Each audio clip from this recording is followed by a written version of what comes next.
People often lament the past, believing it's gone forever. But the block universe theory suggests otherwise. It proposes that the past still exists, just as real as the present and the future, embedded in the very fabric of space-time. According to this theory, time is not a flowing river but a static dimension, much like space. Our lives are four-dimensional structures stretching across time in the block universe, where every moment, past, present, and future, coexists. In this view, now is merely a subjective perception, akin to seeing a single frame of a movie, while the entire film already exists. This idea aligns with eternalism, which opposes presentism, the belief that only the present is real while the past and future do not exist. Einstein's theory of relativity provides strong backing for the block universe model. Relativity states that space-time bends due to mass and energy, affecting how objects move. The perception of time is relative, depending on an observer's motion and position. Simultaneity is relative. What one observer sees as happening now might be in the past or future for another. For instance, a person on Earth might see a star explosion occurring in 2025, while an astronaut moving at high speed might perceive it in 2026. This suggests that time is not a single universal flow, but a reference frame-dependent dimension. Even though the block universe allows all moments to exist, causality remains intact.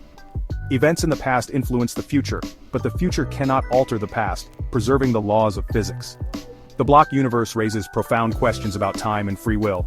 If time is static, is the feeling of time passing merely an illusion created by our minds? If the future already exists, do we truly make choices, or is everything predetermined? Although the block universe does not rule out time travel, it suggests that any such journey would follow a self-consistent timeline. One cannot change the past, only become part of it. While relativity supports the block universe, quantum mechanics introduces uncertainty. In quantum physics, outcomes are probabilistic, not fixed. The Copenhagen interpretation suggests that the future is undecided until observed.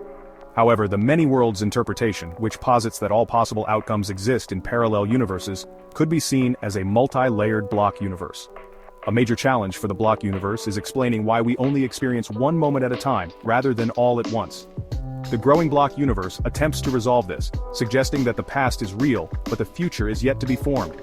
Perhaps, from a higher dimensional viewpoint, we could see time in its entirety, just as we observe a two-dimensional plane from a three-dimensional perspective. In such a view, our past, future, and every choice we make would be visible all at once, revealing the full map of our destiny. So, are we truly moving through time, or are we simply experiencing the slices of a timeless structure? The answer may redefine our understanding of reality itself.